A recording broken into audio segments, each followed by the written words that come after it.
Support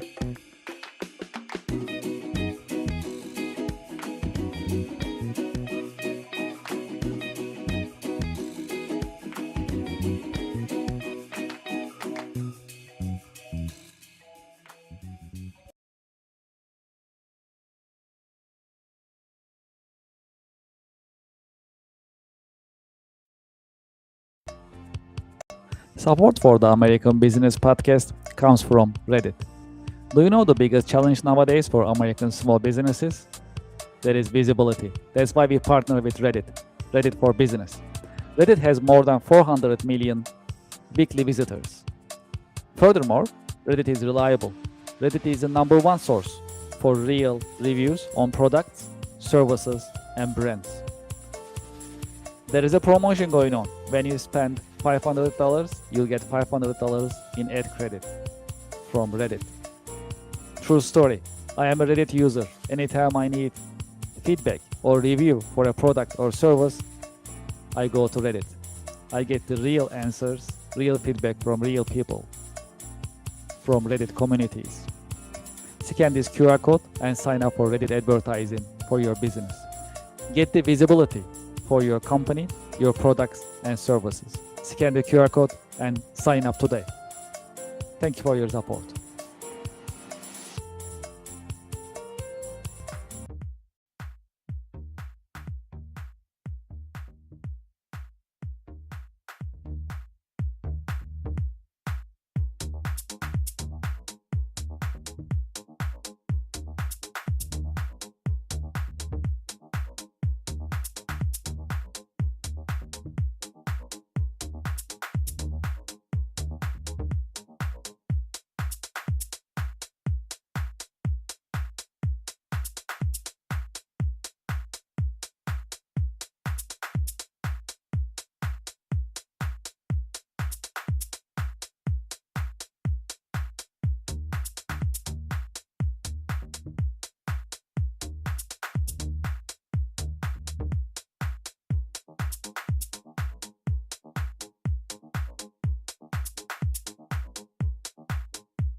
Hello, welcome to the American Business Podcast. This is Kevin Deveci, your host. I'm welcoming you the American Business Podcast episode 87, and we are in season 3. The American Business Podcast is the voice of American business. And today's number, let's bring a more exciting number today with our guest. Today's number is 5.4 billion. There are 5.4 billion social media users in the world. Today we'll talk about social media, marketing, best practices on marketing, and other subjects that we can utilize as business people to expand and grow our businesses. Let's welcome our guest and let's get the conversation started. Hello, Madison. Welcome to the podcast. Thank you for having me. Thank you very much for being with us in your busy schedule. How are you? How is your week going so far? I've had a great week. We closed 4 new clients this week. We closed 3 last week. So I am very happy today. Well, congratulations. Then that's a great week. And today is Friday. Fridays are good days in general. We all feel good. And that's the time for us to wrap up the week pretty much. So that's a great day. And you share the good news from your point of view. Thank you for that. Appreciate it. Absolutely. Well, why don't we get started if that's okay?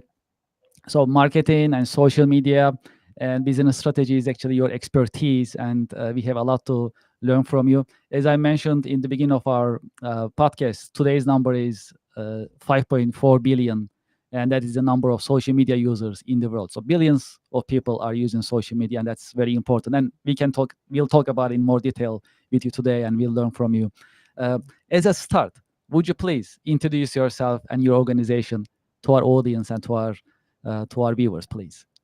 Absolutely. My name is Madison Holloman. I'm the owner and founder of Mad Marketing House. We are an authentic social media marketing agency located in Augusta, Georgia, but we service clients all over the U.S. from New York, California, Miami, and we have a full team of creatives, and we work with very prestigious luxury brands to personal brands to smaller business. We literally do it all. And we probably spend close to 1,000 hours a week on the social media platform. So we know almost anything that you can when it comes to social media just because of the amount of time and people that we are able to dedicate to these platforms. Yes, social media is very exciting as a subject, and now AI is coming in, which we'll discuss in a minute, and it makes it even more colorful and important for businesses, of course. Would you please tell us about your career path, how your career path has evolved and unfolded over the years?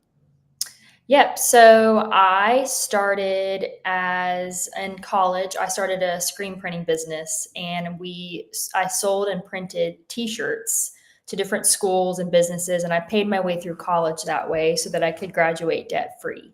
While I did that, I also worked for my dad. He owns an international brand. They sell a $2 million product, which is a boat, and they service clientele that are billionaires, princes, celebrities. So I grew up in this household, this entrepreneurial household, witnessing him build this business for the past 25 years. So I worked underneath him and helped him with graphic design, and I self-taught website design. And while I was doing this and after I graduated, I started working for a plastic surgeon. I knew that my dad and I couldn't work together forever. We were way too much alike. And I took a job working for a very prestigious plastic surgeon in Augusta, Georgia, and worked for him for 2 years. And I always knew that I wanted to have an agency one day, but I really did not think I would own an agency at 24 years old. I thought, I need to wait till I'm a little bit older, till people can kind of take me serious. I'm only 29 still. I've had the agency for 5 years. And to this day, when I tell people how old I am, they're pretty shocked that I am as young as I am. But I think it comes with the maturity of being the oldest of five girls in this household of where all of our conversation are surrounded by business. So I have always been obsessed with making money because it was such an easy way for you to put effort in something and get an immediate return depending on how hard you worked on something or how smart you were able to be when you did something. So fast forward, we're 5 years in now of owning the agency, and we have a dream roster of clientele. That's really exciting and inspirational, of course. Can you tell us your day-to-day work? What are the exciting and challenging parts of your work on daily basis? So my days look completely different depending on the week. I am traveling every other week at this stage. We've been in this huge scale stage of the business, and I've basically been saying yes to everything. And what sets our agency apart is we travel to our clients and shoot content of them. So I have a full internal staff of photographers, videographers, editors, social media people. And how we have been able to be as successful as we are is we provide all that support internal. So usually we have a team boots on the ground somewhere shooting content for a client, and then we'll have a team internal here in Augusta, Georgia, working in office, supporting our local clients. And we do everything from shooting content, writing captions, doing outlines, writing emails, doing web design. We literally do it all. Every day is never the same. And you can ask anybody that works for me, they know, like, you may go into work one day thinking you're going to do one thing, and then at the end of the day, you're like, wow, we were just thrown all kinds of curveballs because we're in social media. This world is constantly changing and evolving. So you have to be quick on your feet. Absolutely, and you work with different businesses, and that's a great opportunity to learn from them, and learn about their goals, business goals, and their challenges at the same time. I'm sure that's also a great learning experience and opportunity in that Yeah, I mean, sense. it's fun to be able to come in and like provide a solution. Provide a solution for somebody that has a pain point and be able to say, okay, if we can apply this strategy and tweak it each quarter, we're going to get you where you need to be business wise. Or maybe it's just awareness. Like maybe somebody's coming to us and saying, my competitor is doing X and it's driving me nuts and I want to be better than them. Absolutely, it makes a lot of sense. And from marketing point of view, when we think about ROI, eventually marketing is an investment that we position in certain ways to get certain outcome to increase sales as well as brand recognition. So from this point of view, what are the best marketing practices nowadays in terms of getting the ROI? We pride ourselves on being authentic and vulnerable on social media. So, being able to shoot content of people in their space with their team, their clients, their examples of their work, and just showing up like you would any day, and being able to do a mix of really polished, aesthetically pleasing content versus doing some UGC, which is user generated style content, whether you're shooting something yourself and clipping it together and putting text over B roll or text over like, interview style type content. And we found that when you can show up on social media and be your true self and it not just be a highlight reel, people resonate with that and you build trust through that. And when you have trust, it fuels your sales. So we found there's a direct correlation between, and it's psychological as well. Like when you see something that resonates with you, you want to share that with somebody, or you want to send them a message and be like, oh my gosh, like your message really spoke to me. And then that person's on your radar. So you've already kind of broken down the barrier of building that trust with somebody through like digitally. Absolutely, yes.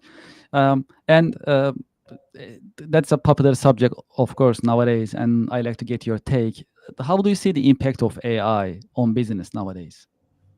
I think AI can be a really amazing, and I think it can also be very dangerous. So, obviously, on social media, we're constantly seeing videos and photos of things that are AI, and it's becoming a little bit more difficult to be able to determine the difference between AI and real life. As somebody that works in the field, I can immediately look at something and know that if it's real or not.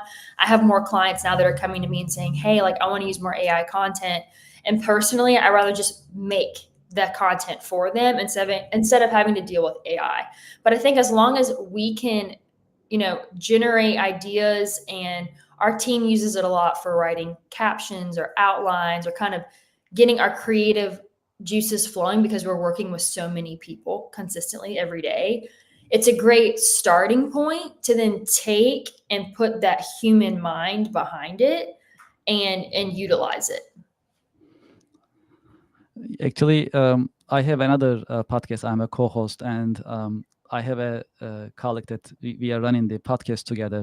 Two guys, all things tech, and we talk about AI all the time.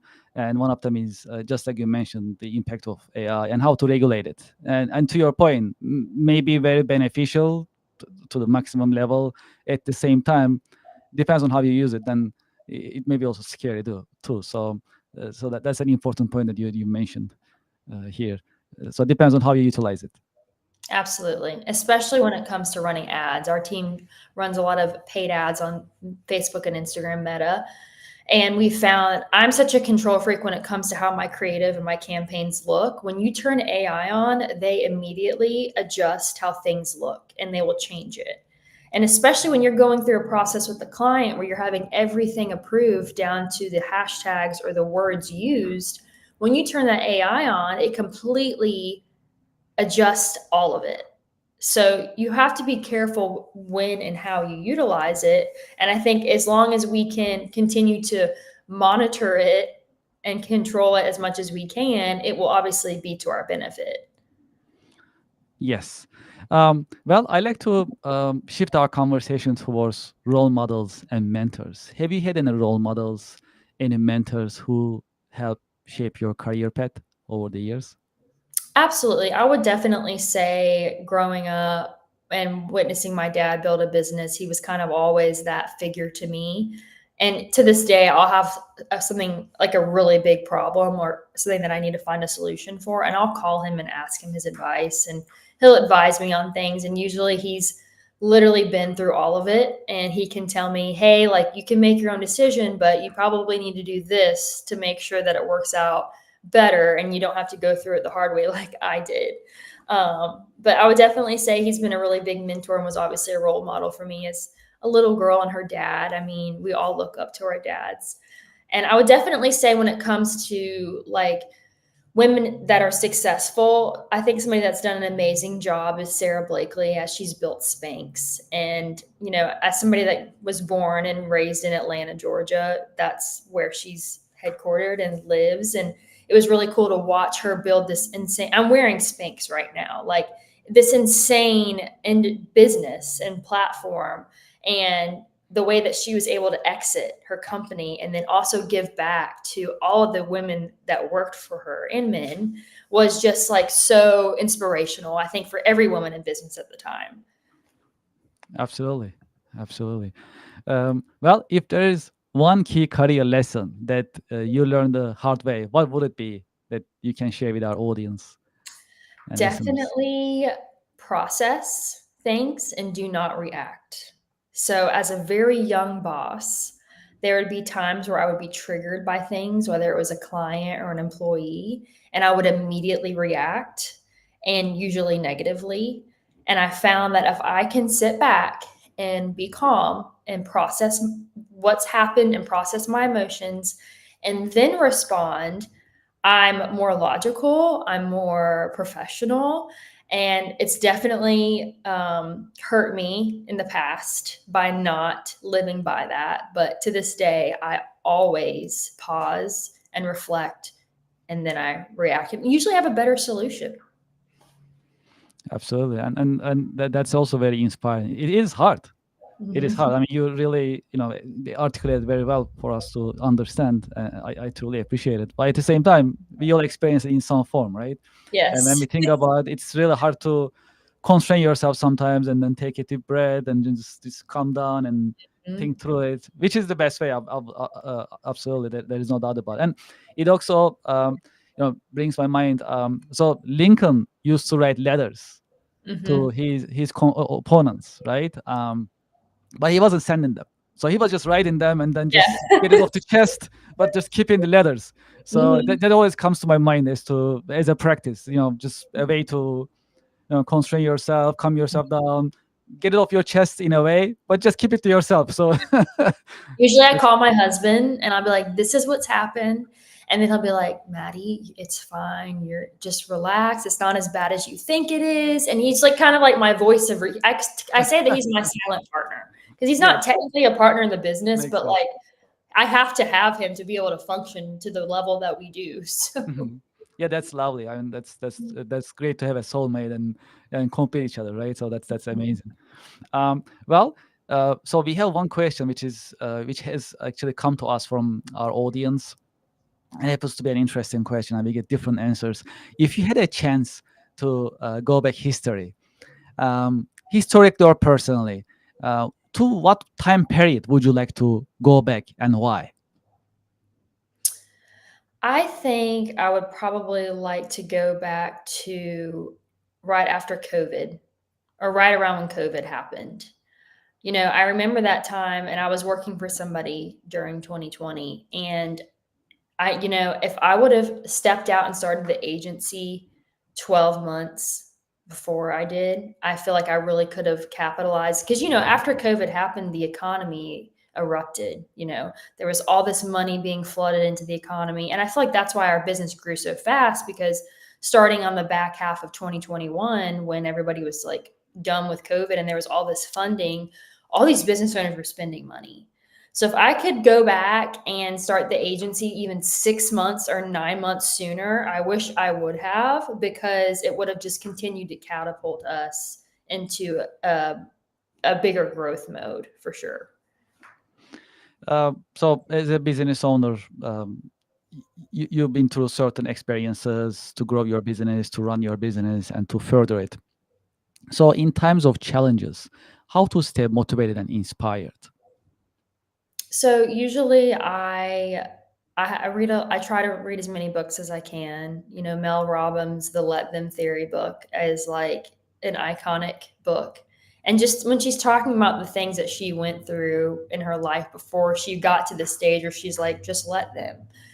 And I feel like when I can dig into books or podcasts, or I can just get on social and my algorithm just feeds me entrepreneurial content of like basically don't sit there and cry, like get back up and figure it out. Cause we're all built differently. Entrepreneurs are built different. And I think if you can just quiet your mind and be able to feed it with a podcast or a book or an inspirational page, that will really kind of completely shift my mood and my thought process and kind of get me back on track mentally. And in terms of social media, how do you use social media? And over the years, how social media help you grow your business? So we use obviously all the major platforms, Instagram and TikTok and LinkedIn, Google, YouTube. And when we started the agency in 2021, we doubled our business every year for the first 3 years. Like money was cheap. It was easy to grow and scale. It was all natural referral. Year 4 really kicked us on our back. We literally one day I received a phone call and was told that 60 to 70% of my recurring revenue was going out the door. They were taking it internal, and they were actually hiring an employee that I had passed, that I had trained. And this was a couple weeks before I was having my third baby. So in that moment, I really didn't know how I was going to turn the business around that fast. At the time, I had a really large staff. I think I had 8 to 9 people on staff at that time. And once I got back after I had the baby about 2 weeks later and really thought, okay, what am I going to do to turn this business around? I was like, and it was actually something my dad said to me. He's like, Madison, you own a social media agency. Like, just apply all the things you're doing for these other people to your business. And that's literally what we did. We just started posting consistently every day. We found out what our 3 avatars and 3 different audiences were, and we created content that spoke to them directly every day. We cold messaged them on Instagram and said, hey, your page needs help. We have a solution for you. I would get on these calls with people and I would just give them a strategy for free, because I knew that if they saw my strategy and they would sign, and they basically did. And then we started running ads, we started boosting, and we just started doing all the things that I was preaching to everybody else. And it was like quickly 12 months later, I look back and we had tripled the business by just applying the social media strategies that we're doing for everybody else.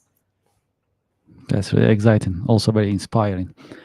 Do you have any career advice for the next generation professionals, especially those who are thinking about coming into your industry, marketing, social media management? Get all the experience that you can get. Like, go get as many internships as you can. I think I had 3 or 4 internships. Most of them are free. We have an amazing internship program, but I do pay my interns because they work pretty hard. Get the experience. Go work for a startup, because if you can go get plugged in at a startup and you're with them while they're scaling and growing, you're going to be at the top with them as they become successful. And if they fail, so what? You have all that experience of a startup, because what happens in a startup is you're literally just doing anything and everything you can to grow and scale the business. So there's all kinds of opportunity to just plug yourself in and learn. And the more you know, and the more that you're able to apply and do for somebody else or somebody else's business or even your own, the more success and the faster you are going to be more successful. For those who like to be in touch with you, what are and also, of course, to learn more about your company and organization, what are the best ways to be in touch with you and your organization? Follow us on Instagram, Mad Marketing House. Well, thank you so much, Madison, for being with us in your busy schedule. It was actually a very inspirational conversation, interview, I must say. Thank you very much for being with us, and thank you for sharing your professional wisdom and insight with us in this episode of the American Business Podcast. Absolutely. Thank you for having me. My pleasure. Thank you very much, and I wish you and your family a great weekend. Thank you, you too. Thank you very much. Well, to our audience and to our listeners, thank you very much for listening today. Thank you very much for watching. We had another informative and inspirational The American Business Podcast episode. I hope you learned something that you can practice and implement in your business. It was actually very educational today, especially talk about social media management, and the impact of social media coupled with AI. That was actually important point we all keep in mind in terms of practicing it in our business on daily basis, as well as understanding the change business because social media is not new, has been around for years. However, nowadays, because of the AI, now it's shaping and it's evolving to a different level that all businesses in different sizes can utilize. So in that sense, it was actually a great episode. I hope you enjoyed it. I liked it very much. Would you like to be a guest in the American Business Podcast? You can send us an email, americanbusinesspodcast@gmail.com. We also welcome advertisers and companies who like to sponsor to promote their products and services. You can also send us an email for advertising and sponsorship inquiries, americanbusinesspodcast@gmail.com. As you know, a couple of months ago, we got the YouTube Silver Award. The American Business Podcast is a growing business podcast that comes to you on weekly basis. And thank you for your support. Without you, that wouldn't be happening. And if you haven't done so, please go to our YouTube channel. This is our QR code right here. If you scan this, it'll take you to our YouTube channel right away. And please subscribe. And if you feel more generous, please share your thoughts and your comments in the comment chat box in YouTube. We'll appreciate your interaction and we'll appreciate you sharing your insights and your feedback in our YouTube channel as well. We also like to welcome you to our website, americanpodcast.tv. You can learn more about our podcast on the website. Also, we share and publish the schedule for the American Business Podcast. You can see our coming episodes. Also, you'll be able to see the subjects that we will be covering. In that sense, it's up to date, and you'll be also able to learn more about our activities as well as the American Business Podcast in general. Great. What else is happening? Let's talk about our sponsors. Ms. Excel. Support for the show comes from Yelp. You know, I've been talking to more than 100 business owners in the American Business Podcast. Do you know the biggest problem for small businesses nowadays? It is visibility. That is why you should sign up and list your business on Yelp for Business. I have the QR code on the screen, and when you scan the QR code, the form will show up on your screen and you can sign up on the registration form. It comes with free trial with no obligation. Make it easy for your customers to find you. Do you know there are more than 70 million customers visiting Yelp website looking for services from businesses just like yours, restaurants, home services, professional services, and many other businesses are being searched on Yelp on daily basis. That's a great opportunity. If you list your business on Yelp, you'll be findable, searchable, and you'll be visible. When you are visible, when your customers are able to find you, you're in business. You can get opportunities, you can get leads, you can build a healthy and profitable pipeline. Consider Yelp for Business. Scan the QR code, sign up, and start your free trial. It comes with free trial. Very comfortable, no obligation. List your business and start getting the results and enjoy the benefits of Yelp Business. Thank you for your support. Support for the American Business Podcast comes from Reddit. Do you know the biggest challenge nowadays for American small businesses? That is visibility. That's why we partner with Reddit for Business. Reddit has more than 400 million weekly visitors. Furthermore, Reddit is reliable. Reddit is the #1 source for real reviews on products, services, and brands. There is a promotion going on. When you spend $500, you'll get $500 in ad credit from Reddit. True story. I am a Reddit user. Anytime I need feedback or review for a product or service, I go to Reddit. I get the real answers, real feedback from real people, from Reddit communities. Scan this QR code and sign up for Reddit advertising for your business. Get the visibility for your company, your products and services. Scan the QR code and sign up today. Thank you for your support.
Welcome to the American Business Podcast. I'm Kevin Deveci, your host. I'm welcoming you episode 96 in the American Business Podcast.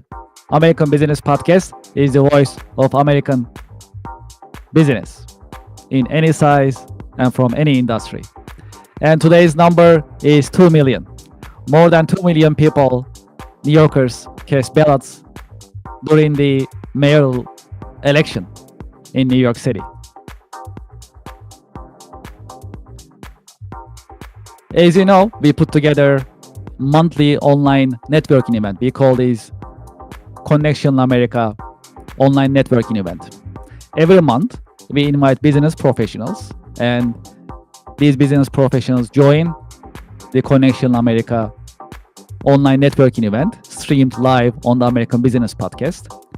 They connect with each other. They introduce themselves, their company, and their products and services. That's a great opportunity to promote your business.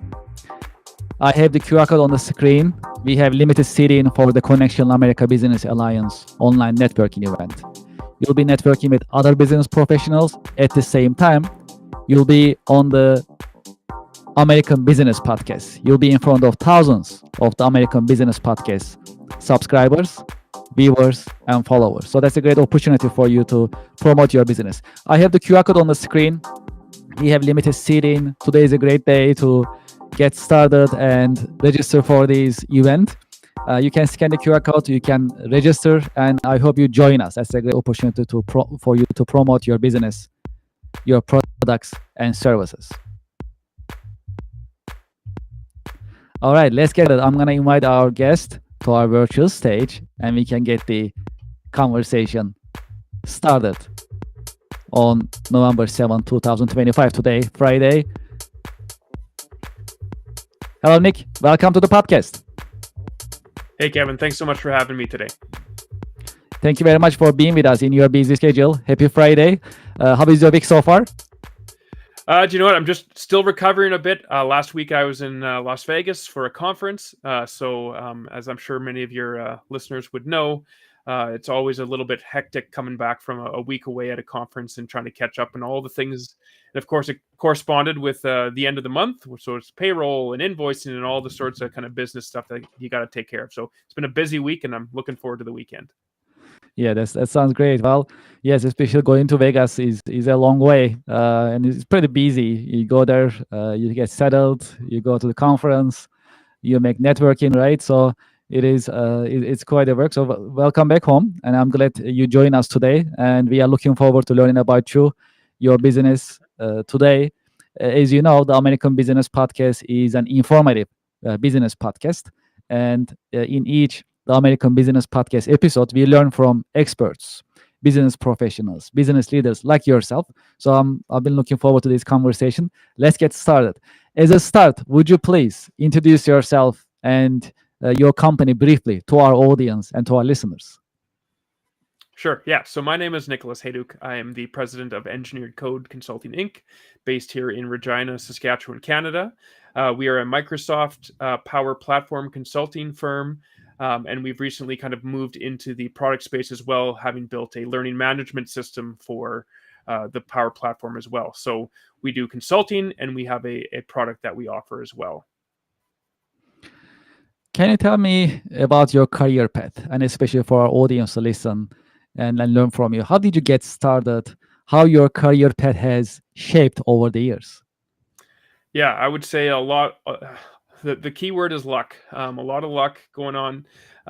So I went to school on the other side of the country, near Toronto, and I was deciding, hey, should I stay out here? There were opportunities to work at kind of some well-known tech firms out there, or should I kind of move back closer to home? And eventually, I decided the decision, hey, family's important. I want to move back closer to home. So when I started looking for a job, my cousins just happened to work at a company that did tech stuff. I have a computer engineering degree, and I had cousins that said, hey, we work at a place where we write software. Come work with us. And I thought, hey, that'd be fun. I mean, I like my cousins. Why don't I go work with them? And it turned out to be a very good choice because the company, even though I really didn't know anything about them, the company was only a few years away from being acquired by Microsoft. So that company, when I started building a basically a content management system, a way to build websites using the Microsoft, um, what was what's now known as Power Platform, back then Dynamics CRM.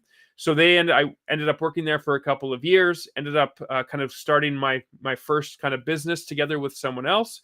But that kind of ecosystem kept kind of dragging me back in. There was always work to do on the side, evenings and weekends, that sort of stuff, until enough of that work kind of appeared that I ended up founding Engineered Code in 2014. So ended up, again, the choice was to work with my cousins, and it turned into an option to start my own company.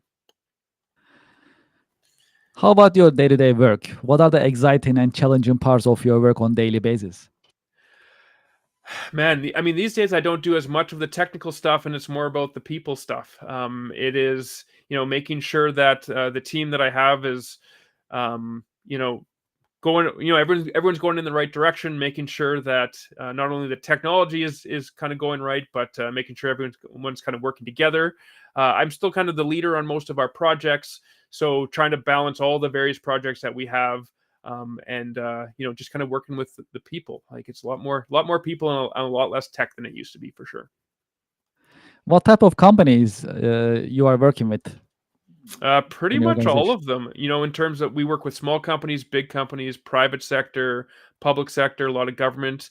When we got started, there was a lot in kind of the healthcare industry.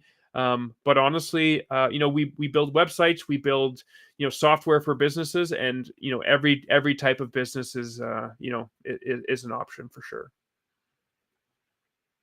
Let's talk about AI a little bit. How do you see the impact of AI on business based on your professional insights and observation? Yeah, so there's kind of two sides for it for a business like ours. There's like, how is AI helping our customers? But then how is AI, if you listen to the kind of the doom and gloomers, how is AI going to put me out of business because AI can just write all the code for you now? And to be honest, I'm not too afraid that AI is going to put me out of business anytime soon. I think AI is an excellent tool, and it's something that we are embracing and using. But I think we're a long ways away from not needing smart people who can talk with customers and help them understand the technology. Where just your average customer is going to be able to go and talk to a co-pilot and kind of answer all their questions. I think we're a long ways away from that. So certainly we're seeing a lot more in the last couple of years. The AI stuff certainly picking up, and certainly embracing it to help us kind of do better at our jobs.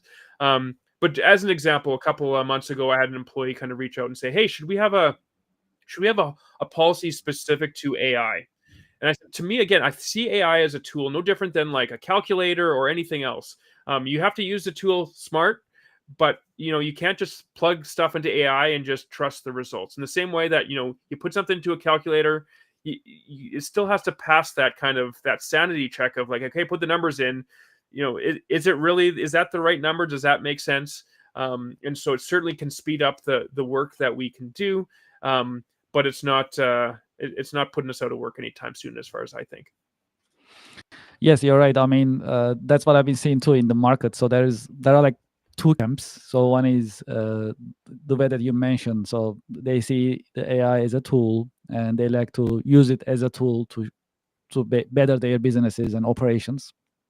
And the other camp is AI is coming, taking away all the businesses, all the positions coming in, and it's gonna be worse. So which one is gonna be? We'll see. Yeah. But that these two conversations coming from these two camps, Hmm. two views of point of views, is that's what I've been seeing as well in these interviews, as well as in the market in general. So that remains to be seen, especially those recent layoffs from Amazon and other technical and software and technology companies trigger these even further recently. That's um, what we are seeing in media and in conversations in general.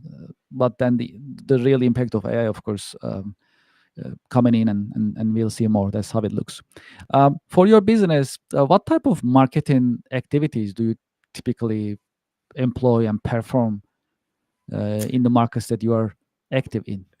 Yeah, so I would say, again, we kind of have two sides to our business. So we've got our consulting business, where historically, if you would have asked me 5 years ago, I said, "Oh, I don't do marketing." But the reality was I was doing marketing. I didn't really realize I was doing marketing. So many years ago, I decided to kind of take on the challenge of becoming a Microsoft MVP. So the Microsoft MVP program is kind of something that Microsoft gives out to people who are involved in the community, whether that's speaking at conferences, doing blog posts, answering forum questions, all these things. And it kind of gets us, we get to go to a conference where they kind of tell us all the secrets. We get to see things before they're out to the public, and there's just kind of all benefits of being in this particular community. So in order to do that, I did things like I did videos, I did blog posts, again with the goal of becoming one of these Microsoft MVPs. But it turned out putting out all that content was the best marketing that I could ever imagine. Because once we put out, hey, here's all these, here's all this content related to the product that I specialize in. It's never really enough. You can never put out too much content, and people are always going to have more questions. And when they've kind of reached the end of the content, well, what are they going to do? They're going to reach out to the person who produced that content and said, hey, can we give you some money to take us to the next step? So from the side of our consulting businesses, it's always just been through kind of word of mouth and producing this content and having people say, okay, your blog post was great. It got me 30% of the way there. I have another 70% I need it done next week. Can you help? On the EC Learn. So EC Learn is our learning management product that we built for the Power Platform. That one's very different because it's not something that people are necessarily actively going out for. In the Microsoft ecosystem, it's very partner based. So it's about going out and educating the partners because end clients generally aren't going out looking for things themselves. What they're doing is they're reaching out to the partner that they're working with to say, hey, I have this challenge. Can you help me solve this? So there is a lot of work kind of reaching out to partners, engaging with partners. And then, last week I was in Vegas for that conference. So it's, the conferences are still a big deal in the Microsoft ecosystem. So going out to conferences, getting on the floor, meeting with people is a great way. But again, just kind of those connections I have in the Microsoft ecosystem to get the word out there about our products. So certainly the two different sides of the business kind of take two different approaches. Have you had any role models, any mentors in your career journey? Yeah, I've worked with a lot of people over the years, where in areas that are not necessarily my area of expertise. So I am not, I'm not much of a salesperson. I'm not much of a, I like to think I tell it as it is, but sometimes, sometimes I could. Maybe the people don't love my opinion as much as I like to think that, right? So I've worked with some really good people over the years that were more on the sales side, helped me refine my ability to say, okay, I'm thinking this. How do I say this in a different way that doesn't make me come off like a jerk, right? So helping me develop some of those kind of soft skills. I've had a couple people that I've worked with over the years that have been kind of instrumental in helping me with some of the sales and the people skills that as a young techie I probably didn't have. If there is one key career lesson that you learned the hard way, what would it be that you can share with our audience? Yeah, and it's something I still see. We work with a lot of kind of independent consultants, and it's really, I'm a perfectionist. That's kind of how I got to be where I am. And you really have to learn to let that go if you want to expand your business. It's not even about meeting. It's not about being perfect. It's not about doing everything the way that I would have it done. It's about, is it a good way to do it? May not be the way I would have done it, but is it still good? So it's about letting go of that perfectionism. I know that's, for me, still always a struggle. But I know that it's allowed me to grow from a team of myself to a team of 10, 12 people. It's just not possible if you kind of I don't want to say hold people to my standards, because it's not that the other people are doing it worse. It's just different, right? And so you just can't have it always. It's not always has to be done your way. So I think learning to understand that there's lots of good ways of doing things, and other people have that's been something that's allowed me to kind of grow the business beyond just myself. Is there a book, a movie, a show that helped shape your career perspective over the years? Yeah, I would say that the big thing that I'm really kind of working with customers on when we kind of think about, hey, here's a new project, what's it going to cost? So the idea of the minimum viable product, which I think that's the Lean Startup. I think was the book where I first kind of learned about that. And so the idea of the minimum viable product, what's the least thing we can do that's going to provide some value? I think that's been really key because I think most organizations want to kind of have a big bang. Here's everything we could possibly do. A perfect example is our learning management system. Do we have every feature that an LMS that's been out for 20 years has? We absolutely don't. But do we have something that does provide value? The sooner you can get that out into the market, the better. Because as much as we like to think we can sit around a table and imagine what people want, you don't really know what people want until you get it out there and have real people giving you feedback on, hey, here's the product. This is what we need. So I would say that kind of the idea, the concept of the minimum viable product is something we use on consulting projects, products, all these sorts of things. So I think that's been a key to really helping organizations move forward and not kind of stall and say, okay, well, there's this big thing we need to do and it's just kind of too big and it can kind of make you freeze and not continue. So minimum viable product for sure. What is your biggest passion and interest outside of work? So sports. I'm a big sports guy. I'm a big baseball guy. I don't want to talk about the World Series and what happened. We can just ignore what happened in Game 7 there. Okay. I'm not sure if you're a Yankee fan in New York, but I'm sure you'd want to ignore that. Well, as well. I'm Mets. Oh, you're okay. Yes. Your Mets are even worse. Yeah. No. Yeah, I'm honestly, yeah. Yeah, the Mets is like 10 minutes away from where I live, so it's just convenient. So that's how I became a Mets fan years ago. So I sometimes go to games when I have a chance. But Mets. Since you ask, I had to say it. Yeah. No, we're massive Blue Jays fans in our house. I was lucky enough to go to Game 3 of the World Series, and so it was pretty heartbreaking the way that all ended up. So sports in general, specifically golf. I'm a big golfer. I play a lot of golf. I watch a lot of golf. So sports and golf are my that's what I do in my spare time. Does golfing help in any way for business connections and business networking, you will say? For sure, there's been some opportunities. I would say, like for me specifically, in my, I live in a relatively small town, 300,000 people, and so most of our customers are outside. But I know a ton of people who are, say, members at the club where I am, and that's they meet people all the time there.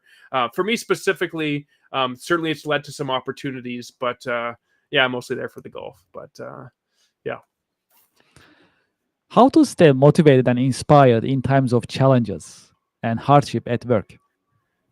Yeah, motivation is a tough thing, and I know that I've struggled with that, where you're kind of at a point where it's like, hey, this is good, and I've been in interviews with people trying to trying to decide if I want to hire them, and they're like, well, what's your goal for the company? And my goal was never to have, I don't need $1 billion, I don't need 100,000 employees. So it's like, well, what is my motivation? And so my motivation is really about the people that I have, the clients that I have, and continuing to service them. So that's really what it comes down to is, I've been lucky enough to work in, tech for the last, 15, 20 years. And I like to think we do a good job with the tech, but really I'm just more of a people pleaser, really want to help these people out. And tech just happens to be the tool that I can use to solve their challenges. So just, it goes back to the people, right? So it would be, that's what kind of gets me up in the morning, is knowing that those challenges are never going to go away. Those people are never going to go away. And so we need to make sure that we're not only the customers, but the employees, kind of all these people that, rely on the work that we do. Do you have any career advice for the next generation business professionals who are entering into the job market? Again, I would say I was very lucky. At no point did I have to say, okay, I'm going to eat, ramen noodles for the next 2 years in order to start my business. That was never a choice that I had to make. And the reason for that, I was fortunate to work in places where I could do essentially a side gig. So I think if you're somewhat risk averse, like I wouldn't have told my wife, hey, by the way, let's downsize and let's launch a business. It was more kind of kind of lucky in that way. So I would say the opportunities to work on the side, make sure you're working in an organization where you have you can do those opportunities to see kind of what other ways that you can provide value. So now we're kind of living in this gig economy where there's all these different options. Probably not Amazon drop shipping, probably not the side gig for most people, but come up with a way that you can find something you're passionate about and see if you can turn that into a business after hours while still working your regular gig. For those who like to continue this conversation with you, would you like to share any website or any contact information for our audience to learn about your company and or be in touch with you? Sure. Yeah. So you can reach out to us. You can get us at engineeredcode.com. eclearn.app is where you can find our learning management system, or hit me up on LinkedIn. You can find me, just Nicholas Hayduk, PNG is the title that you'll find there. And connect with me. I accept pretty much every request. Maybe mention that where you saw me on this podcast, and happy to have a conversation there. Nick Hayduk, thank you so much for being with us in your busy schedule. It was a great conversation. Yeah, thanks so much for having me. This was great. Thank you very much, and I wish you a great weekend. You as well. Thank you very much. Well, to our audience and to our listeners, I hope you like today's episode. As I always say, we always invite business leaders and executives, and we always learn something, at least one thing, from the American Business Podcast episode. So we are very lucky. We are very blessed to have business support for the American Business Podcast comes from Reddit. Do you know the biggest challenge nowadays for American small businesses? That is visibility. That's why we partner with Reddit for Business. Reddit has more than 400 million weekly visitors. Furthermore, Reddit is reliable. Reddit is the number one source for real reviews on products, services, and brands. There is a promotion going on. When you spend $500, you'll get $500 in ad credit from Reddit. True story. I am a Reddit user. Anytime I need feedback or review for a product or service, I go to Reddit. I get the real answers, real feedback from real people, from Reddit communities. Scan this QR code and sign up for Reddit advertising for your business. Get the visibility for your company, your products and services. Scan the QR code and sign up today. Thank you for your support.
Welcome to the American Business Podcast.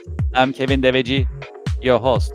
I'm welcoming you to episode 108. Today is December 5th, 2025.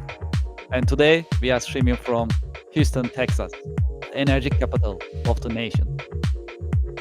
And today's number is 200 billion. This is the expected ERP software market size globally by 2033. And for your information, ERP stands for Enterprise Resource Planning. That's the business software system, a platform that companies are using to streamline their operations. Speaking of ERP and business software, we have a great guest today. I'm going to invite our guest to our virtual stage, and I'll get the conversation started. I'm very excited. Let's do this, and let's get started. All right, great. Welcome, Greg. Welcome to the podcast. Thank you, Kevin. Good to be here. Thank you very much. Happy Friday. I hope you are having a nice week. How is your week going so far? It's been a busy week. I don't know about you. Once a year, we have all hands company calls for 3 days straight here at Cherry Beckert. So 4.5 hours of all 3,000 of us on a webinar for 4.5 hours, 3 days. It's a lot of content, but we just wrapped that up. That's great. Well, I'm glad you are with us today. I'm very excited to talk about be here. ERP industry and business software. You have decades of experience, and we have a lot to learn from you today and learn from your professional insights. As a start, would you please introduce yourself and your organization to our viewers and to our listeners? Absolutely. So my name's Greg Kopp, and I lead the Microsoft Business Central practice here at Cherry Beckert.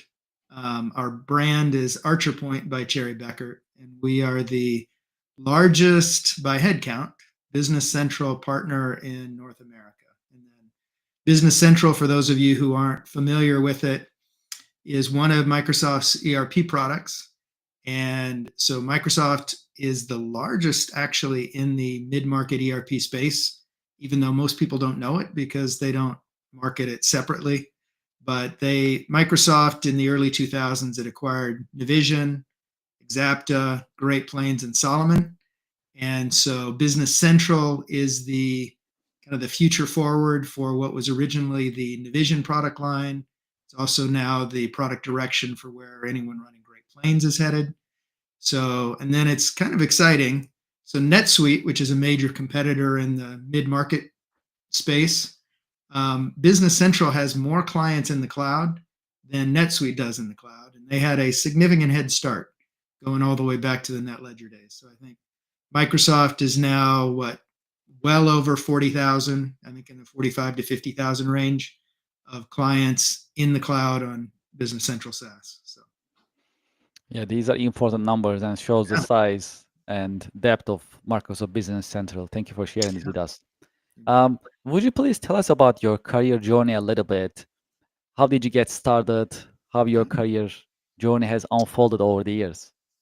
Well, I started out my career in public accounting with Arthur Anderson, and I'm sure there are fewer and fewer people graduating with accounting degrees today who even know who Arthur Anderson was.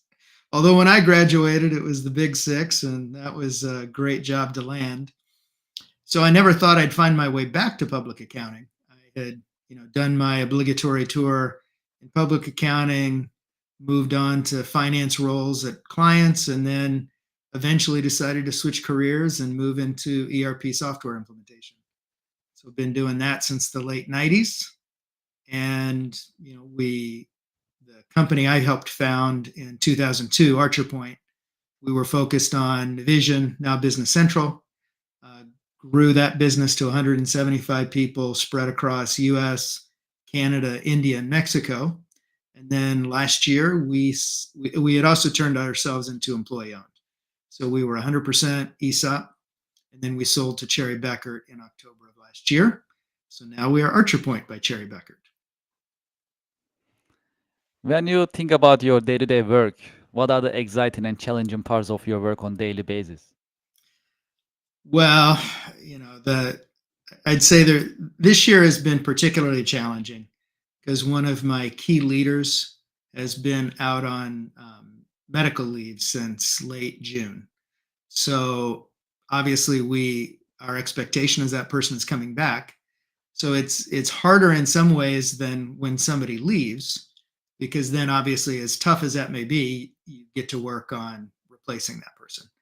Well, since our hope has been all along that this person is coming back, well, what I've done is my best job to try to keep the seat warm while that person's out doing both my job and that person's. So I'd say the last 6 months have been particularly challenging because I would say it's how do you do two people's jobs when you don't have any more time in the day? And I would argue you do neither job extremely well, but it's been in some ways liberating because it allows you to figure out what's really important. So my strategic directive here this last 6 months has been, I'm going to do some things strategically poorly to figure out how important they actually are. And then if too many people complain that I'm doing a terrible job, well, that must be important. And then my goal has been, how do I how do I automate it? How do I improve it? And oftentimes what I find is there's tremendous opportunity for process improvement. And that's been part of my journey the last 6 months. So I would almost argue I kind of like this idea in the future. How do I put some pressure on the system that kind of forces us to re-examine how we do certain things? And having somebody out obviously puts pressure on the system. So you figure out what's truly important. How do you see the state of ERP industry? So I mentioned earlier in the podcast, ERP stands for Enterprise Resource Planning. But if you like to, expand on it, you are more than welcome. Yeah. And if you can also tell us about the industry, how the ERP software industry is doing in general, any challenges, any updates that you can share with our viewers and listeners. Yeah, I mean, I would say it's a weird time with the rise of AI. No one is exactly sure what this all is going to look like. So I'd say one of the big question marks is, what does ERP look like going forward as we integrate more and more AI into the mix? There are some pundits that say ERP is going to go away, everything's going to be agentic AI. I would tell you, I've thought a lot about that, and I don't see that happening. That feels more like marketing hype than reality. But I do think one of the things we're seeing with ERP is more and more automation, more and more leveraging of agentic AI, whether that's true agentic AI solutions or just leveraging AI productivity tools. But I I would say over the course of the next probably 12 to 24 months, we're going to see kind of how much of this current AI hype becomes reality. And I would argue, I don't, the big question that my own staff and I have clients asking is, does this mean people's jobs are going away? But what I've seen so far in the ways we forget the marketing hype, but how can we use AI today? Mhm. What I've seen is it's an incredible productivity enhancer. It improves output, and we can use it to improve quality. I haven't seen yet that it actually helps or that it would eliminate jobs. Because think about, we said the same thing of email. That was going to eliminate all kinds of jobs. Well, what we ended up with, I don't know about your inbox, Kevin, Mhm. but I'm buried. So, these things which were going to eliminate our jobs only seem to make life in some ways harder and more complicated. The volume of information we have to consume. I don't think AI is going to be any different. The amount of AI slop we see getting produced is incredible. In fact, my big argument with a lot of people I talk to, like, oh yeah, I'm using AI to summarize every meeting and do my to-dos, and now I see fewer and fewer people actually show up live to meetings, because why do I need to show up live? AI is going to do everything for me. I'm like, oh. How often do people actually go back and read those summaries, read the transcripts, do anything with all this AI generated stuff? I don't think a lot, but yet we're getting inundated with more and more information. So I don't know. I think we got a lot of opportunity ahead of us. I don't think anybody's job is going to get eliminated anytime soon. Well, yes, I love the way you look at it and explain, especially with the meeting notes. This is pretty pretty cool. Yeah, that's a good point. I mean, yeah, we get all these notes. Like, how often people really go back and read it Yeah. is a Well, good question and mark. the It's thing good that cracks me archiving up for too sure. is Yes. I feel like any meeting that I don't need to show up to, that I'm relying on AI to generate the notes, the summaries to do, I probably shouldn't have been invited to that meeting, because what that means is I have nothing to contribute. So, my big push is, okay, wait a minute. Any meeting you don't feel like you should show up to or don't need to show up to, get it off your calendar. It's a waste of your time. But I think a lot of what we're getting with AI right now is, I'd call it accelerated FOMO. So, it only allows us to buy into our fear of missing out at scale. So Mhm. now I'm going to have all kinds of things I need to go back and review, which I I wasn't going to show up and contribute in the first place. So probably shouldn't have shown up. But yeah, I don't think anybody's job's going away anytime soon. Mhm, mhm. Yes, yes. How do you see the adaptation of AI in the market in general, especially in small and mid-sized business market, based on your observation? So I've been talking a lot with our clients as well as IT business leaders, and I'd say that if I'm talking to peers who are also working in IT, it's a different conversation than when I'm talking to clients. So first, if I kind of take the conversations I have with leaders at firms like ours, it's constantly, oh yeah, we need to figure out this agentic AI stuff. We need to hire people who know AI. But my question for them has been, to do what exactly? And the answer I get back pretty consistently is, well, AI stuff. I'm like, okay, it kind of sounds like we want to hire somebody that knows how to use a hammer. And then when we get them on board, they're going to say, hey, what do you want us to hammer? We're going to I don't know, just start hammering. So I feel like, as I'm talking to other IT leaders, we're skipping ahead to agentic AI when we're barely AI literate. So the conversations I've been having a lot is how do we get literacy before agency? And then that also is translated into conversations I've had with clients, because repeatedly the conversations I have is, I'm using AI personally. I use it to help my kids with homework. I use it to do meal prep. Okay, I use it to do travel planning or vacation planning. I'm like, okay, but how are you using it in your business? Well, other than email summaries or helping me with a presentation or respond to an RFP, there's not a lot of what I'd call transformational usage of AI. So then the other thing I've been trying to talk with clients about is, okay, how do I help you build literacy before agency? The problem right now is everybody's out looking for problems that require an AI solution. What I've seen so far is there's almost no problem I have that actually requires an AI solution. However, AI has been incredibly helpful in helping me figure out a solution, which is often other existing technology that I just didn't think to deploy or implement, or it's a simple process change. So that's been the key in coming back to clients and going, okay, let's build literacy before we try to go find agentic solutions. And then let's start small with personal challenges.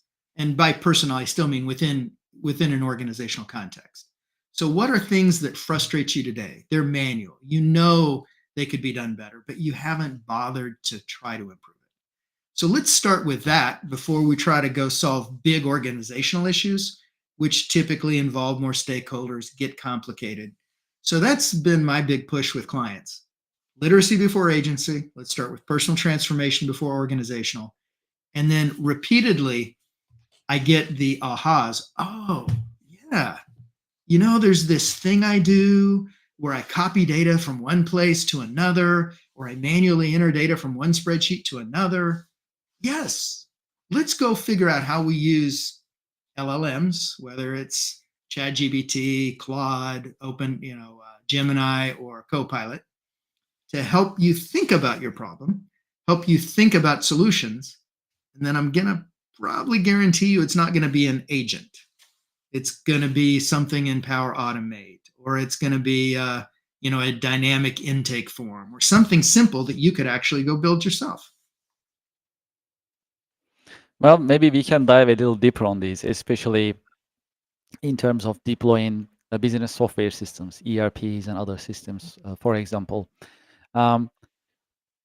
Based on your experience, because you have decades of experience, what is the best way for companies to figure out their need professionally or organizationally, I must say, and how they should start transforming their operations and businesses by utilizing business software systems?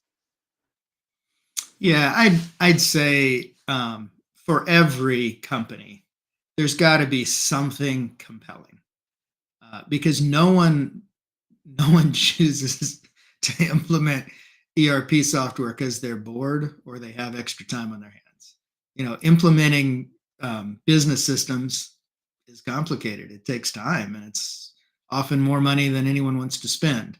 So the things that I find typically compel people to make a shift are they're growing, and their current systems or processes are limiting their ability to grow. And typically, the easy way to identify that is they're adding headcount as quickly as they're growing their top line. Well, typically, and obviously we know if the processes are manual, if it requires headcount that scales, as kind of in proportion with your revenue, well, at some point your processes start to fall apart because the processes just can't handle the volume or the scale or the communication complexity. So that's typically where companies will come talk to us. They've outgrown QuickBooks. They've outgrown Excel spreadsheets. They just can't scale. So there's that. And then I'd say the other thing we find a lot of is there are a lot of cloud-based platforms out there who shall remain nameless, but you can guess who they are, where the publisher will try to kind of get people in with a super low price on an initial subscription, and then they'll jack up the price on renewal. Thankfully, Microsoft doesn't do that. But that's another place where we find people compelled to move because, what they had budgeted for their business systems made sense with the initial discount they got. And then when they get hit with egregious price increases on renewal, they just realize that the business can't sustain this increased cost. So thankfully, that's why we continue to work with Microsoft, because they don't do that. They're in it for the long game. They're never, kind of doing these bait and switch things that we see a lot of other companies do. When you look at the small and mid-sized market, what are the best leadership examples that you can share with us? It is because when you are deploying these systems, it requires a lot of leadership. It actually comes down to old school change management, really, because you try to bring up the modern systems into the company, and naturally there's going to be a resistance to change. And how business leaders are navigating around these challenges based on your observation? Well, I know, Kevin, you said on this podcast you like to talk about books. So I would say the best book I have ever come across, and this I recommend pretty much to every small to mid-sized business leader I talk to, is the book called Traction by Gino Wickman. I would say that book was transformational for us. We originally read that book back in 2012. And one of the quotes, now I know it typically gets attributed to to Ford, but I think maybe it even goes back to an ancient Chinese proverb. But it's this idea that vision without execution is hallucination. So I realized we were doing a lot of hallucination. And what that typically looked like in practice is every time we'd have a quarterly meeting, annual meeting, we'd have all these great ideas. We'd come back the next quarter or next year and go, great, how did we do? And people are like, oh, yeah, I forgot about that. So we had a lot of great ideas, but I would say our accountability was weak, our execution was weak. So one of the things that Traction taught me is if we wanted to grow and we wanted to scale, we had to think about it differently. We had to think about it from a systems perspective. And actually, what Traction talks about is what they call the entrepreneurial operating system. So every business has to have an operating system. Now, there are others in addition to Traction. There's, Gazelles by Vern Harnish, any number of ones, but I'd say we settled on Traction, and that helped us get clear about, what Traction calls the 8 values shared by all. The 8 questions shared by all, starting with what's your core values, your core focus, your 10-year target, your 10-year vision, 3-year target, 1-year plan, your quarterly goals down to issues. And so it was incredible just in helping us get the entire organization aligned. And I'd say the other thing that helped a ton is in years ago, Microsoft commissioned a study by IDC that talked about what they called the profit valley for a professional services firm between 25 people to 50 people. Talking to a number of other leaders, I now understand, whether it's IT, legal, you name it, everybody understands this concept of between 25 to 50 people. It's either the profit valley, or some other industries call it the killing fields. It's really hard for professional services firms to grow organically through that barrier. And that's why we see a lot of firms do what I call porpoise, where they'll, go up above 50 and then crash, and up and down. So anyone who is facing that profit valley, killing fields, trying to grow the business, traction is where they should start. That's a great insight. Truly appreciate it. Well, in your career journey, have you had any role models, any mentors who helped you shape your career perspective over the years? I would say who I look to as my models are what I would call my string of terrible bosses. So I know a lot of times people look to, someone who was a great example as their role model. Mine was a series of terrible models who I swore I was going to do everything the opposite of them. So, Makes a lot of sense. Absolutely.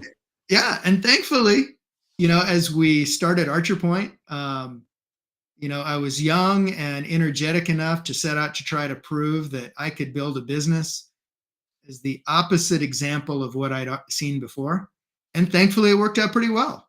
Thankfully, my models were so poor and so opposite of what a good business should be.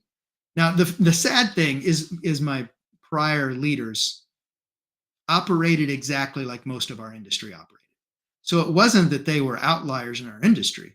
They were pretty much the norm. But, so one great example is the bosses I worked for would always say, sell it and we'll figure out how to implement it later. I was like, okay, but if I don't know how we're going to implement it before I sell it, how am I magically going to have this answer after we sell it? And their constant refrain would be, doesn't matter, sell it. I was like, no, this seems like a terrible idea. And it was, because it was one customer service nightmare after another. The other would be I'd say, hey, I don't know how I'm going to staff it. And they'd go, sell it and we'll just get contractors to come in and do it. I'm like, okay, I have never discovered this magical contractor tree where, the best people are just sitting out, hanging out, waiting for me to call them. I said, if I don't know how to staff it internally, the contractors who have time are probably not the contractors I want. But again, that was the constant refrain. Well, then what most businesses in IT did and continue to do is they would constantly shift people from a project they'd already sold to the new project. And it was, again, one constant customer service nightmare after another. So I kind of swore for our business when we started it, we're never going to sell something we don't know how to implement. We're never going to sell something we don't know how to staff with the people we have. And honestly, that served us really well. So,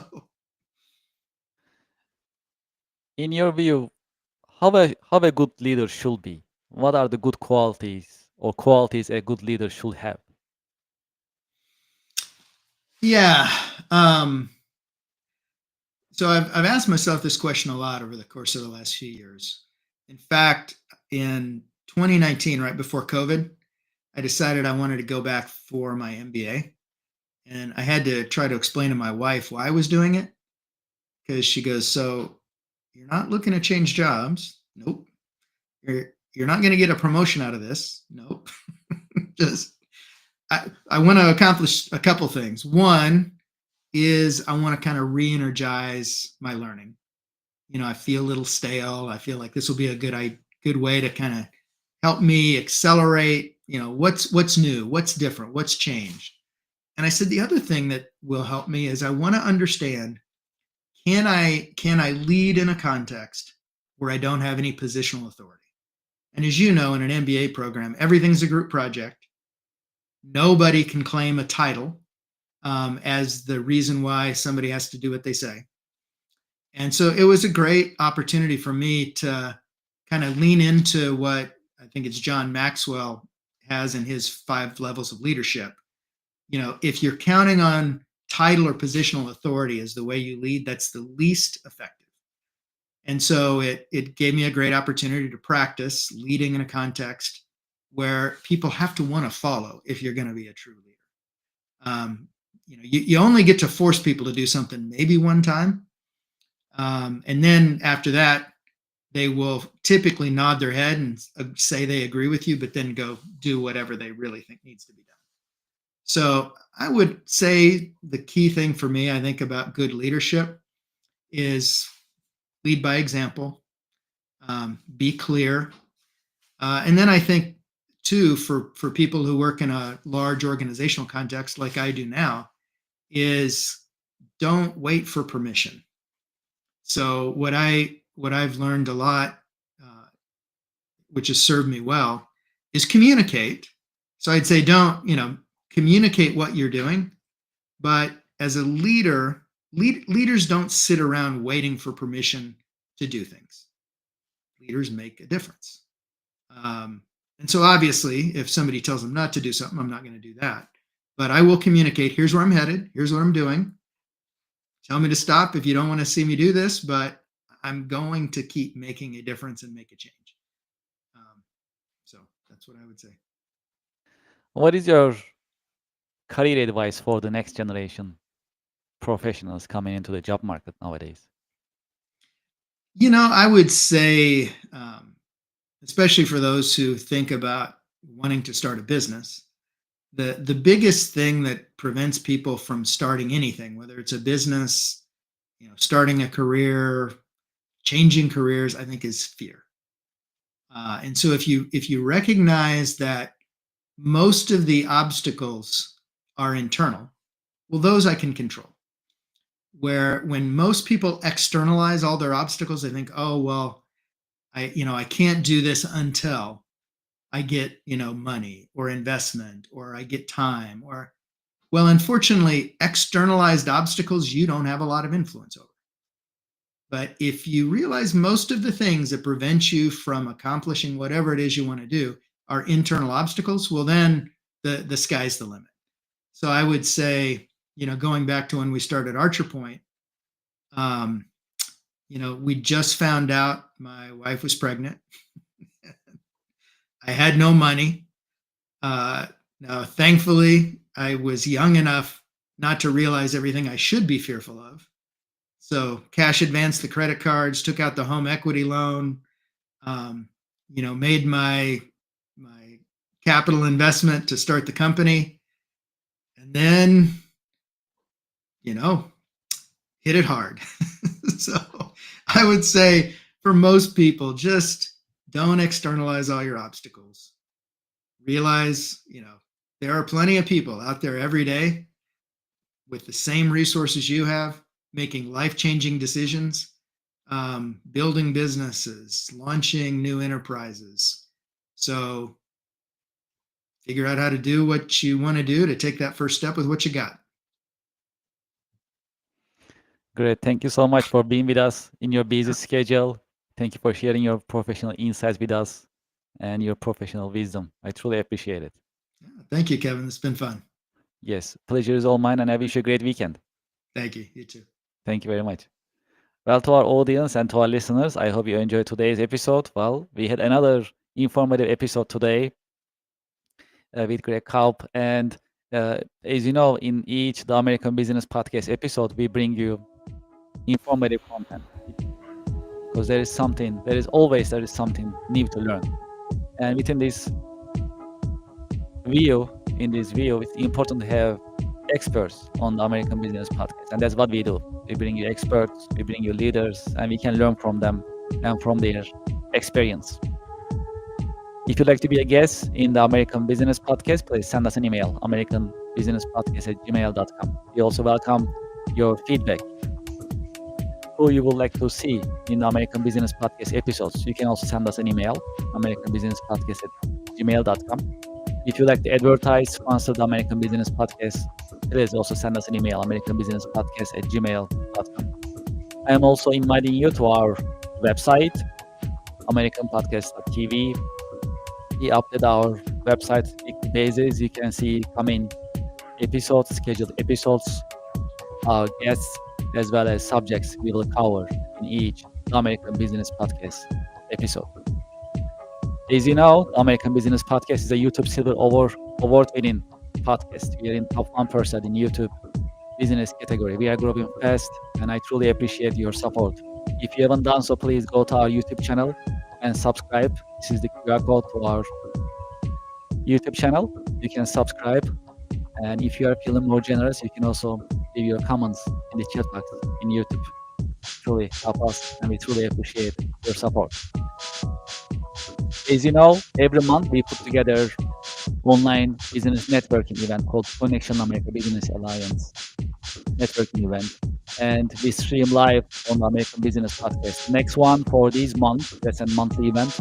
This month we schedule it for December 19th.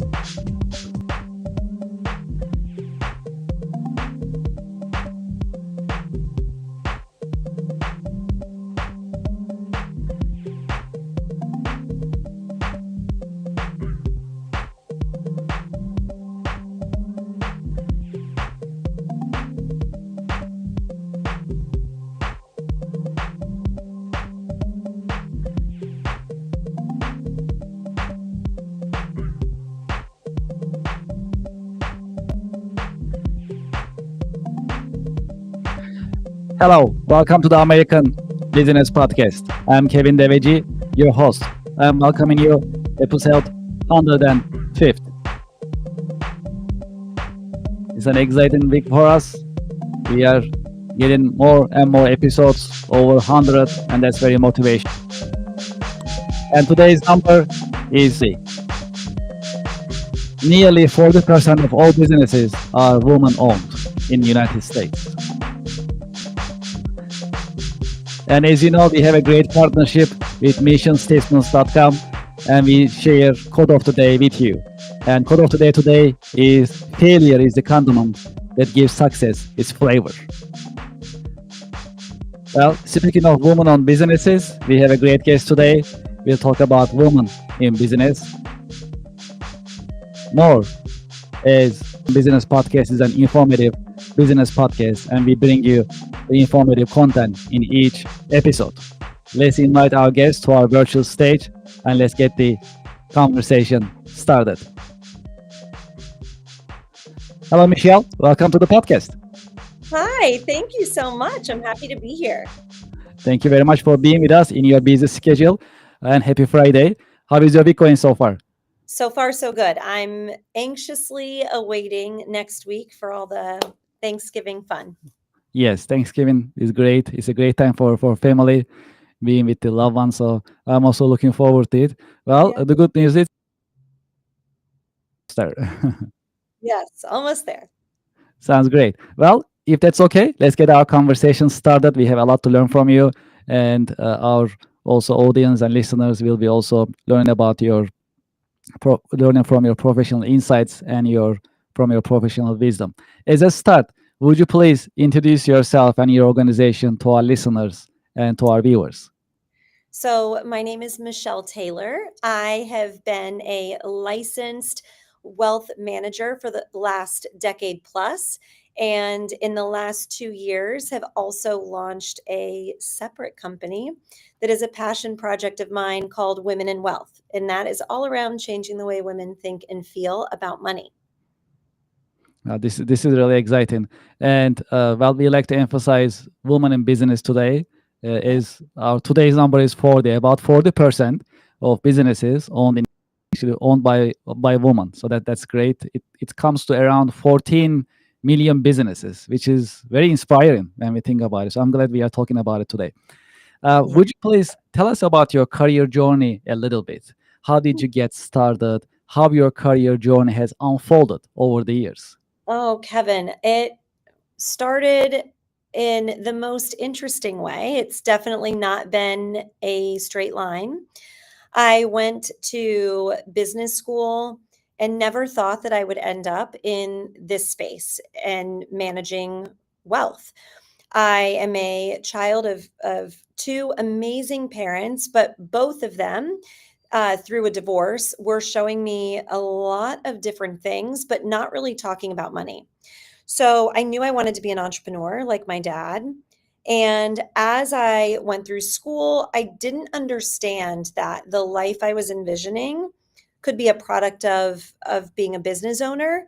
So I kind of tried a lot of different things. I was actually pre-dental in college for a little while and realized that what I really wanted to do was create something, build a legacy, and decided to go into business school. And in that same respect, also not knowing what I wanted to do.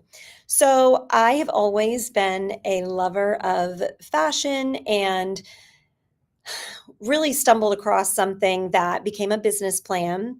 And it was my first opportunity to dip my toes into the entrepreneurial pool. I developed a product and took it to market and was so excited. However, because of some personal things, I am a survivor of childhood leukemia. Actually, I was 17, but because of that, had to go through IVF to have my kiddos, and it unfortunately happened at the same time. So because of all of these things going on, I pivoted. I decided also to open a boutique and import goods from Western Europe. My best girlfriend and I moved to Italy. And so got to do some really fun things there.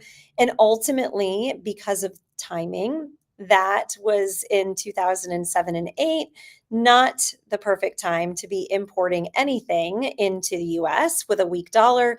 I pivoted again. And in this, I learned with my dad, part of being a business owner and an entrepreneur is learning to lean into a good idea, but also learning when you needed to change direction. So through those two opportunities, I took so many of those lessons and decided that I wanted to help other women, business owners, and people that aspired to be business owners and get them prepared for what that all meant. So I went into wealth management, put those business degrees to good use, and for the last decade have really niched down into using those past experiences of building a business to help other women and work almost exclusively with female founders at this point. This is really exciting. Well, how about your day-to-day work experience? What are the exciting and challenging parts of your work on daily basis? The best part of what I do is getting to meet the so many different women and being able to recognize a version of myself in exactly the space that they're in. And what I love so much is being able to take other clients' hindsight of things that we've had to learn from and make it applicable to them, but using it as foresight to avoid some of the pitfalls that happen. So I always love when that happens, when I'm able to provide value and hear someone's story and realize that I know the solution that's going to save them a lot of time and money as they build a business or their own personal wealth. And I would say the most challenging part is when I see the solution right in front of someone and can't get them to get there. And sometimes we have to learn on our own, and that's okay. But it definitely is the hardest part of what I do. How do you see the state of women building wealth nowadays? Well, I think what you mentioned in the beginning about the speed in which women are starting businesses in the US is incredible.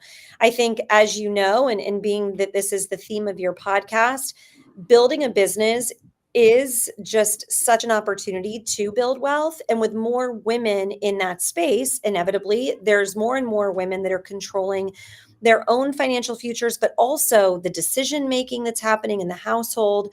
And just in general, the purchasing power that comes with a dollar being spent in this country now falls almost entirely on women. And I think that that is something that my grandparents and even parents would be proud of, because it's definitely changed.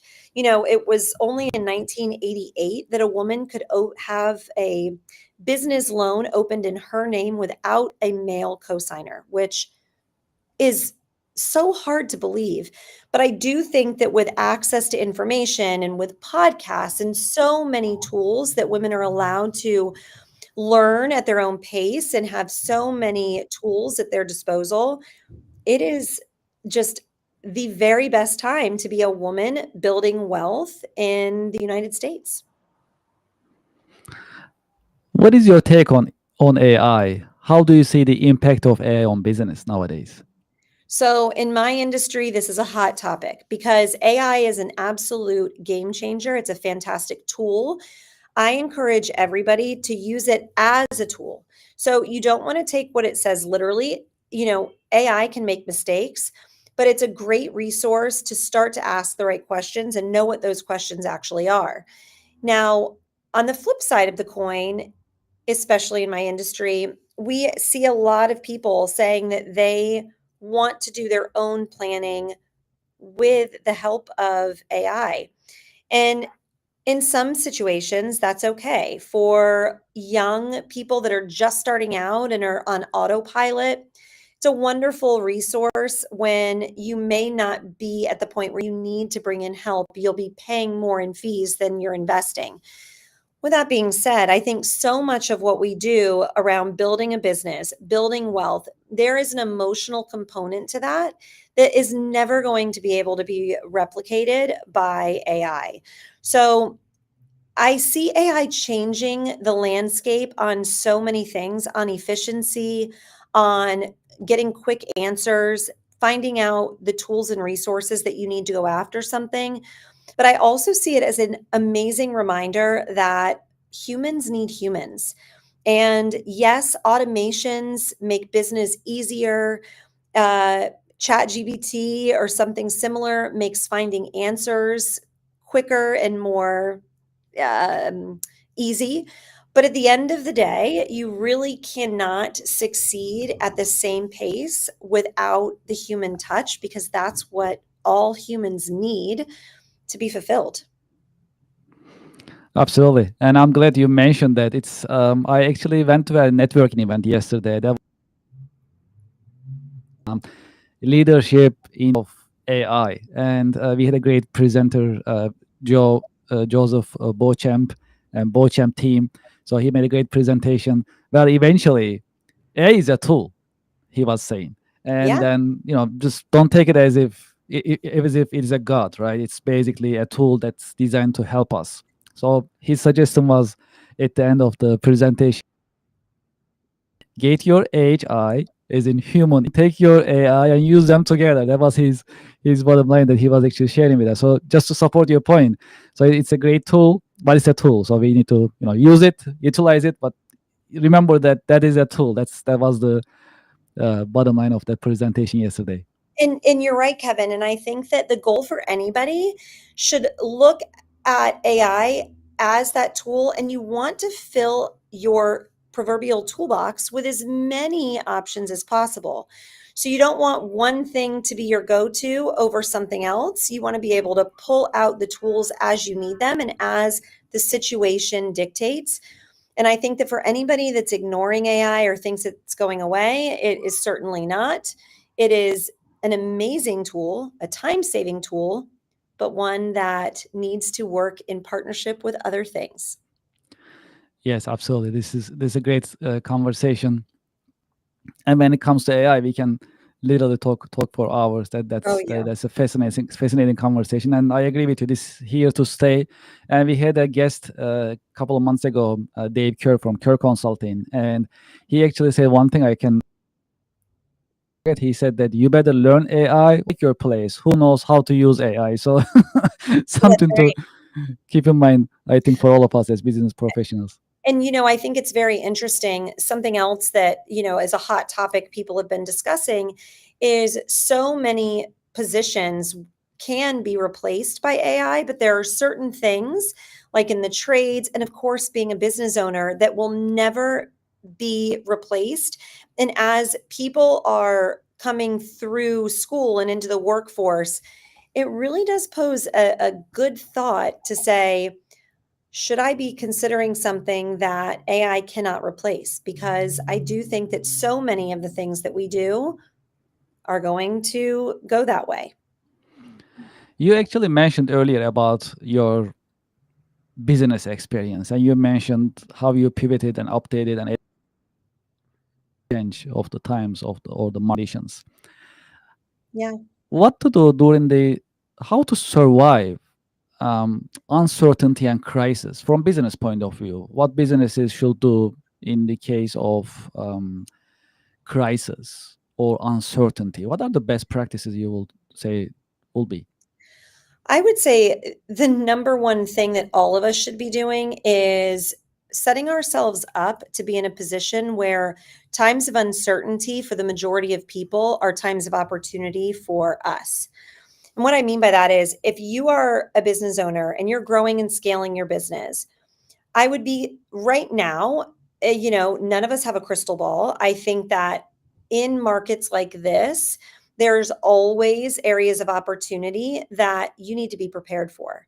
So as you see the dips in the market and where the media and human nature tell us to be nervous or scared of those times, we all need to learn to condition ourselves to be in a position where when something like that happens, when the stock market is in a recession or is down 10% or 20%, or when something like a COVID happens and people are trying to get out of their business because they didn't plan effectively, we need to be in a position that we have the tools, money, to go after some of those resources and either buy into the market when it's on sale because it will always recover. That's what historical data tells us.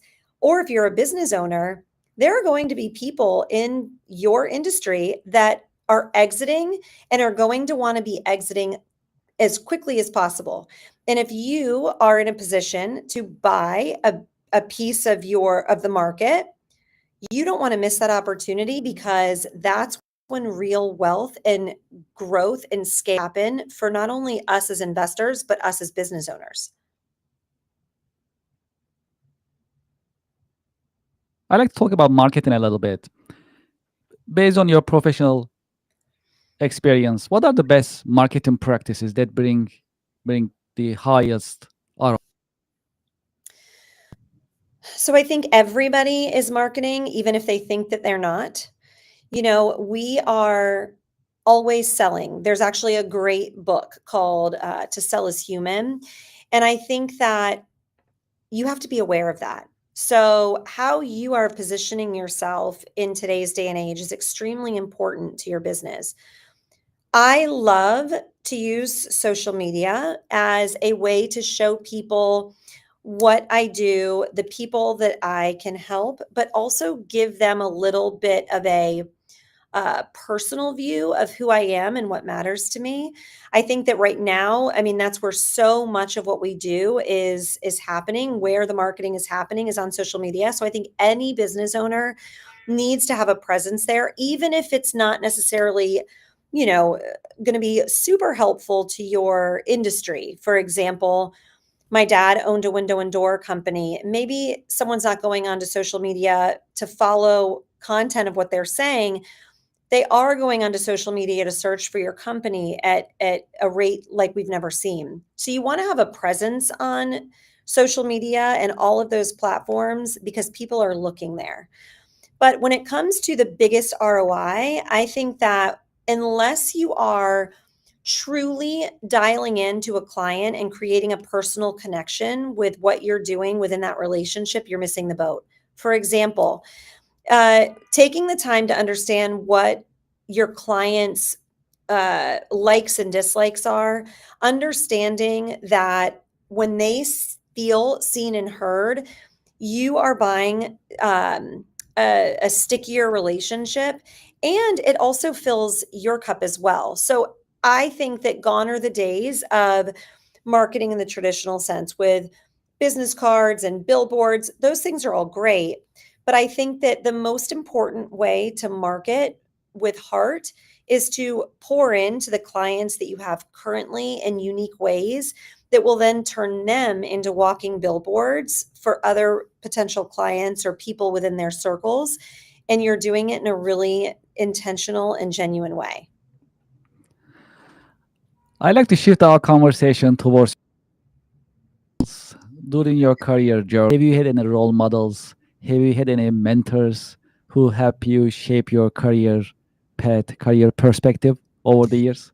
I have. I've had a few. And the first one I would be remiss to skip over is my dad. So, my dad was a business owner. I actually just lost him about 8 weeks ago. Sorry But about that. thank you. But, watching him build a business from the ground up and riding next to him during the summers as he was out seeing clients and seeing the highs and lows, the goods and bads. He never hid any of that for me, and always found a lesson in something he was going through. I carry it with me today now as an adult, and really showing me the things that once you see them firsthand, you'll never forget what it takes with grit and relatability and paying attention to the small details of things. He was such a mentor to me in all of those ways, and also showed me that, never forget the reason that we decide to be business owners, and that is to be in control of our own destiny, to be able to have autonomy of time and scheduling where business owners work more than anybody does, but we are empowered to work it around the things that are most important to us. And he lived that every single day, and I'll always be thankful. And then as an adult, I also have a best friend who's one of my partners. And, he came from very humble beginnings and has built a firm that is truly making an impact on hundreds of people. And it's because of grit and creativity and never giving up and always betting on yourself and always, always putting the client first. And seeing these two people and the commonalities has given me the roadmap to know there is no cheat code, but doing what's right, creating a sticky relationship, and treating your client like you would want to be treated is the way to success. And never let anyone outwork you. If there is one key career lesson that you learned the hard way, what would? Oh man, I think the one thing I would say is I find that a lot of business owners are dreamers and visionaries. And I know one of the mistakes that I made was it, bringing people onto my team for the end result instead of where I was at the moment. And it definitely impacted the bottom line. So, I know that there's old sayings that you hire before you need someone. And I do believe that, because if you wait until you're ready, it's too late. However, I also think that it's important to realize that there are steps to take, and bringing somebody on in a part-time capacity or in a position that they can grow and evolve into something as your business does, so that they are keeping up with each other, is the right way to do it. And I had to learn that the hard way, most definitely. Is there a book, a show, a movie that help you shape your career perspective? So there are so many, but if I had to pick one, I would say that The Compound Effect, and I'm sure I'm not the first person that said that on your show, but to me, what I love about that is realizing that anything compounding is going to, make an imprint on what you're trying to do, whether it's daily practices, whether it's what you're saving or investing. I think that it's so important for all of us to remember that small things stacked on top of each other over time create something that is immeasurable. And the only person that's in charge of that is ourselves. So it's how do we do one thing each day that is building and stacking on top of something else to move the needle? Don't have to do it all in one day, but try and do one thing that moves you closer to that direction, and then do that again and again and again. What is your biggest interest and passion outside of work? Oh, I mean, spending time with my kids and husband and family, of course. And when we're together, we love to travel. I mentioned I moved to Italy with my best friend in my first jaunt as an entrepreneur, and that had a big impact on me. So I love travel, international travel. I love Italy more than anything. And really just experiences. If I can find a way to do something fun and then make it a core memory, that's my absolute favorite thing to do, even the simplest of things. If you had a chance to go back history, personally or historically, to what time period would you like to go back and why? I have two. Can I have two? Yes, you can. So one of them is I would love to go back to England during, the time of the kings and queens, and let's say like the 17 and 1800s. It's always really intrigued me, and I don't know why, but I think that the lifestyle and everybody was outside and it was simple, and there was fresh air, and everyone got dressed up to go to dinners and parties and just spend time together. I think would be amazing. I would love to do that. And I also have always been really intrigued by the Roaring 20s. I think it was such a time of abundance and everybody was having fun. And, there was big growth. Everything seemed grand and special. And I would love to be there and just leave before the Great Depression. Yeah, perfect timing. Yeah, yeah. Timing is everything after all, so that's great. That is 100% right. Yes. I love it. Well, what is your career advice for the next generation coming into the job market? So times are changing. Getting Yeah. entry-level jobs are getting more difficult than before. That's a fact. Not that it was easy in the past, but it's getting more challenging and competitive nowadays. So from that point of view, I love you to share your career advice with the next generation. So my career advice would be to choose a career or a path based on the life that you want, not necessarily just based on something that you enjoy. So I will use the example of if you love children, let's say, you don't necessarily have to be a teacher to work with kids. And let's say it's really important that you, as a parent, take your kids to school every day and pick them up from school every day. If you're a teacher, you're not going to be able to do that. So I feel so often we tell people, oh, if this interests you, go to college and do this job. Instead of saying, imagine yourself at 20 or 30 or 40 or 60, and what does life look like? And then if they say, well, I'm traveling a lot, or I'm not working in the summers, or I am able to, work a 10-hour day, 4 days a week, and then on the fifth day, I golf with friends. I think that it's really important to align what your perfect version of life looks like with a career that will help you get there. And anything that you're passionate about can be turned into a career. It's just finding what life looks like first and then finding the career path that will get you there. So don't just pick a career, pick a life. That would be my advice. For those who like to continue this conversation with you, what is the best way to be in touch with you, company and services? So my consulting company and Women in Wealth, you can find me on Instagram at women_in_wealth, and send me a message there. Of course, my website, it's womeninwealth.co. And then, yeah, I have a podcast of my own called Talk Wealthy to Me. And you can find that on all of the streaming platforms that are out there. And I'm excited to meet new people and new friends from the show.